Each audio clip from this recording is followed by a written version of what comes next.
Hello everyone and welcome back to another episode of Overcoming Graduation with Brian Drury, a show where I work to teach you everything I wished I'd known about habits and mindset to help you begin creating your dream life today. Today is another installment of the Morning Commute, where I take my ride to work in the morning to share a short but powerful message with you to help you kick your day off on the right foot. And today's message is this: feeling unstable. One of my new favorite people I've been learning about a lot more is a guy named Aubrey Marcus.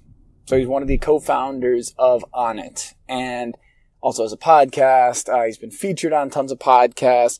And if you're not familiar with Commute, you're not familiar with otters. If you're not familiar with Commute, it is a company that is focused on total human optimization, is the way they phrase it. So that comes in supplements, workout equipment, all different types of things. I actually have started using their supplements recently, really love their stuff, and so I'm starting to experiment and try out more. And no, that's not a paid sponsorship yet. Hopefully it does become one though. I'd love to work with them. That aside, Aubrey Marcus is a very, very interesting dude. And he goes into a lot of dark places to try to find light. He's really experimented with hallucinogenic drugs, with rituals from other countries and other cultures, where things like ayahuasca, guided journeys with shamans, where he wanted to find out more, understand himself better, connect more with people, let go of fear, and took on a lot of these rituals, going to a Native American sweat lodge and spending hours there, drinking the tea, doing the things, smoking the things. It's like he's done all these different things to try to understand himself. And he even has gone so far as to overcome his ego to get into an open relationship with his wife. There was something that I believe they communally decided to get into an open relationship where they are open to have sexual relations with anyone they want. And I'm sure they have some form of rules, but the rules that I think most people would associate with a relationship do not exist, are of what most people would say is a traditional relationship of, oh yeah, you're together and you're married and then you're only physically intimate with one other person, and that's your husband or wife. And what they do is they throw that out the window and they say, okay, in order to destroy the ego, we're going to lean in on this completely and say, hey, if you want to have sex with someone else, it's totally okay, and that doesn't decrease the intimacy with us. I think they have rules about, being safe and being smart about it, but beyond that, he's gone to all these different things. And so he does a lot of meditation. I read his book. I listened to the audio book and then bought the actual book, Own the Day, Own Your Life. Really fantastic books. It's actually one of the best books I have ever seen on health and wellness as a whole. So it has exercises, it has supplementation, diet tips, based on a lot of research. They put a ton of time, money, and energy into this, and that's where I actually really appreciate it. He's not just making claims that everyone makes and having us go, oh well, yeah, I assume it's right, or I assume it's true. What he's doing is backing it with science and then his personal experience, and then they work with tons of professional athletes and MMA fighters. They back it up, which I love. So in all of this, I look at Aubrey and I'm like, man, this guy, he's meditating, he's very zen, he's in phenomenal shape, he is working to optimize humans' lives, mentally, physically, spiritually, emotionally. Like, this guy basically has it all together. And in a way, I was creating distance and separating myself. And he goes on one podcast, he's talking with Joe Rogan. So he actually interviewed Joe Rogan on his podcast, and him and Joe were the co-founders of Commute. They both wanted to put this company together, do crazy things, have fun with it, make equipment that was fun. They have kettlebells that look like chimpanzees or Marvel characters or Boba Fett from Star Wars. They put this whole thing together, but at one point Aubrey goes, Joe, I'm not like a very stable guy at my default. He's like, I'm a very up and down kind of guy, and there's a lot of things I need to do to regulate myself. And I went, oh shit. Because that I can relate to.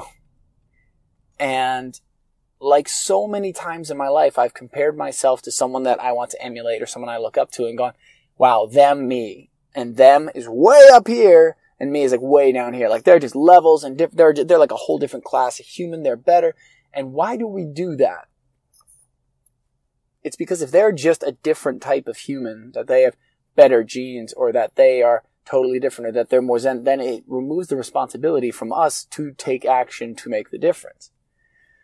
All of a sudden, when we hear that person is just like us, we go, oh shit, so it's just about doing the work or trying the things they've tried or getting involved in the things they've gotten involved with in order to grow, in order to fight the battle. Because Aubrey Marcus, to me, man, in the book, when he is talking about his daily rituals and coming home, and he's like, you know, you have power down rituals, you have things to calm yourself. You come home, and he's open to smoking weed and things like that. And granted, we're in California, so it's totally legal. It's interesting being out here with it being totally illegal, and it's a very different thing. Whereas other places I've lived, there's a big stigma associated with it. It's only for lazy people, etc. But he talks about, yeah, you come home. You stand out on the deck, you look at the sunset, and actually I believe he lives in the desert somewhere, but either way, he's like, yeah, you go look out on this beautiful thing, you smoke a cigar, or maybe you smoke a little bit of weed, or maybe you have some whiskey. And I was like, well, what kind of health coach would recommend this stuff? Normally it's like, no, that's bad, no. Don't ever, no. And then he talks about not getting shit-faced or not getting high as balls. He talks about have a little bit to calm, to relax, to cue the system that we're powering down for the day. He talks about the importance of sex and connection and intimacy and relationships and removing screens from the bedroom to increase the level of intimacy. It's like all these different things. And I just thought, man, this dude's just got it. He's got it. And that's why, you know, he's at such a higher level than me. Here's another interesting one, especially for all you entrepreneurs out there or people who want to grow in their business or their company that they're working at. Here's another interesting thing. Man, that's why he's so successful, is because he's a different kind of human being. What's the underlying thing behind that?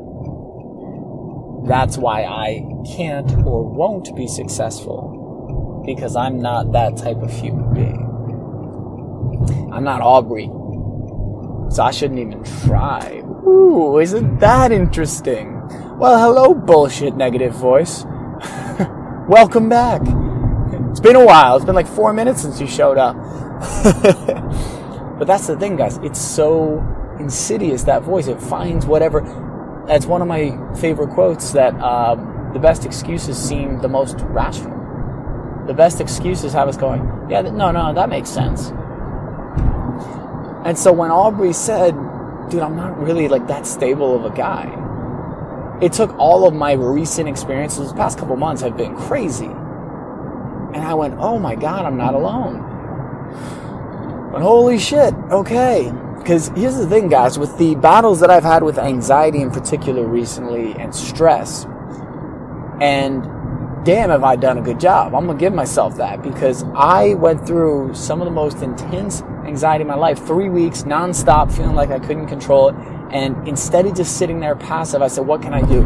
Book after book, reading after reading, apply lesson after apply lesson, and pulled myself out. And I don't want it to seem like I did that totally alone, because the way I said that, it could sound like that. Because it took a conversation with a mentor to cue that shift. There's one conversation, one mentor that I went, dude, I got to take ownership of this. And then that led to so much more. So, as I've gone through this battle, I was like, man, why does it take so much fucking work for me to be in a good state each day? Like, why can't I just be happier? Why do I need to do 17 different rituals? I'm exaggerating the number, but 17 different things in order to feel good, balanced, level, easy. You know, why do I have to make time to go to the beach? Why do I have to get up at whenever my alarm goes off right away? Why do I have to eat healthy foods and avoid all the processed sugars and stuff? Why do I need to avoid smoking a hookah now and then? Or why do I need to avoid these things? why can't I just, and then here we go. Why can't I just do everything I want to and get whatever I want? Woo, okay, tough truth, here we come. Because that's what happens when I reflect. Because I go, damn it, why do I have to journal? And sometimes that's where that stuff comes out. Where I go, well, shit. It's wanting all the results with zero sacrifice. Wanting 10 years worth of results with 0 years of work or 1 year of work. Gary Vaynerchuk always says, you want to live like the 1%, but you're not willing to do what the 1% does to get there. If you want to live life on your terms, you need to be willing to make the sacrifices. I also just heard a new guy, Adam Phillips, being interviewed. I heard him on a motivational video, and I'm listening to one of his podcast interviews, talking about the concept that he and the podcast owner, who I don't know, I think it was the owner, was talking and saying that he, as a kid, used to look at people with fancy cars and big houses and be like, man, how do they get there? How can they afford to spend this much money? How can they this? How can they that? But then he realized that is the byproduct of all the work and the struggle and the battle and the fight and the overcoming fears and facing fears.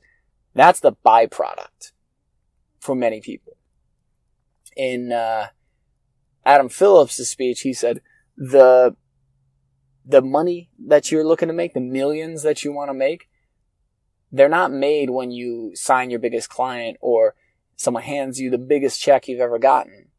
It's in those days where you're struggling through. It's in those days where you're battling and learning how to stay consistent even when it's so hard. It's the days where you don't feel like getting up and you do. It's the daily things. It's the small things.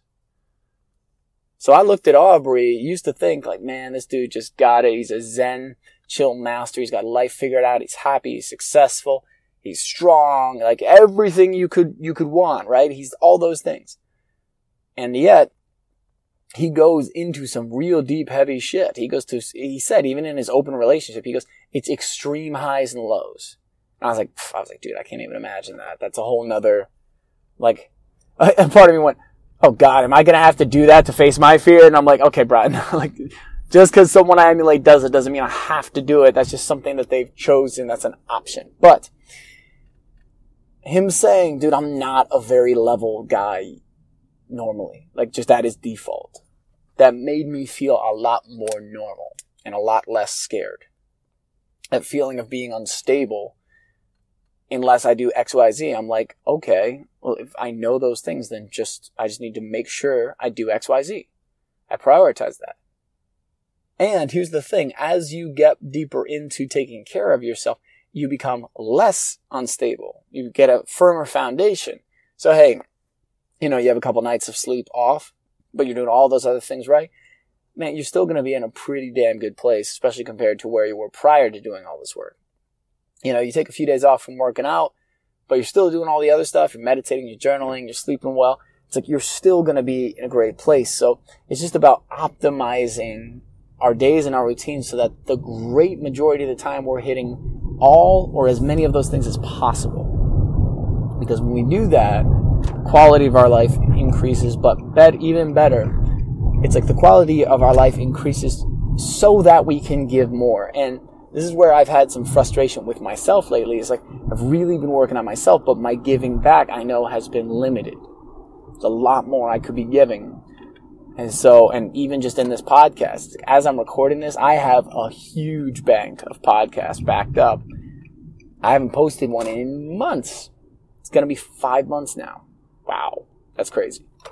And once this comes out, they'll be posting consistently and they'll be up for a while. But man, I'm like, Brian, it's got to change, dude. You got lessons to share. You got things to share. You're learning a ton, and you could be sharing with people, and people could be benefiting from it right now if you get past your bullshit excuses of why you can't. Too busy, whatever. I got to finish the product first. Great, finish the product, then go. So if you're feeling unstable right now, or you're feeling off, first thing, recognize that you're not alone in this. And it's not just, people around you that feel it or other people that are struggling. It's the people you look up to the most. In fact, there's a reason Aubrey got into total human optimization is because he has not always felt that way. In fact, he's felt very far from it. And he talks about that. So, when you look at your life, there's two things I want to talk about. I want you to think about. Where are you comparing to someone and creating an unrealistic gap between you and them? It's something that Jordan Peterson talks about in his book, 12 Rules for Life. He says, the internal critic, when it wants to make us feel down, it finds a person where there's a perceived large gap, focuses on one area of their life, and then emphasizes that. So, for example, let's just say you look at yourself and Leonardo DiCaprio and you think money. Like, you know, he has millions, I have this much. Like, oh my God. And so the mind goes, well, you're weak, you're worse, you're less valuable. It's like whatever you want to attribute to that or attach to that. That's what our internal critic is doing, is making this association and saying, oh, well, here's one aspect of their life. Because of that, they're way better. You won't do this. If we actually looked at it holistically and we looked at someone who, oh, they have a lot of money, but their relationships are falling apart, they're miserable, they're depressed, they're addicted to drugs. It's like all of a sudden you start to get more balance there and see a human, not just, oh, a perfect success machine who's always making money. So when you think about your life, one, where are you unnecessarily making comparisons that don't serve you? Where are you overdoing it and only looking at one area of someone's life? And honestly, guys, comparing to someone else's life is a waste of time. Comparing to their life doesn't suddenly change your life. And then the other piece, where are you feeling unstable and feeling alone in it? And what can you do about that? Because that was the thing for me. I felt like anxiety was just there, and I realized I was playing the victim to anxiety. I wasn't meditating. I wasn't journaling. I wasn't eating right. I wasn't exercising. I wasn't doing all the things I know that can help with that anxiety. And therefore, I was just saying, oh, I'm stuck. I can't. I don't know. I knew. I just didn't want to do the work. So what's one thing you can do today to start doing the work, to take control, stop comparing, and start really embracing the power and the capacity you have to create your dream life? I want to thank you all for listening today, and thank you all for being a part of the show. If you haven't already, be sure to subscribe to the podcast on iTunes, Stitcher, or Google Play. And if you'd like to reach out to me directly to ask a question about something that I shared on the show, recommend a topic you'd like me to cover in a morning commute, or reach out for any other reason, please feel free to reach out to me at brian@overcominggraduation.com. I love you guys. Thank you all for being a part of this. Thank you for joining me on today's show, and I'll be talking to you again real soon.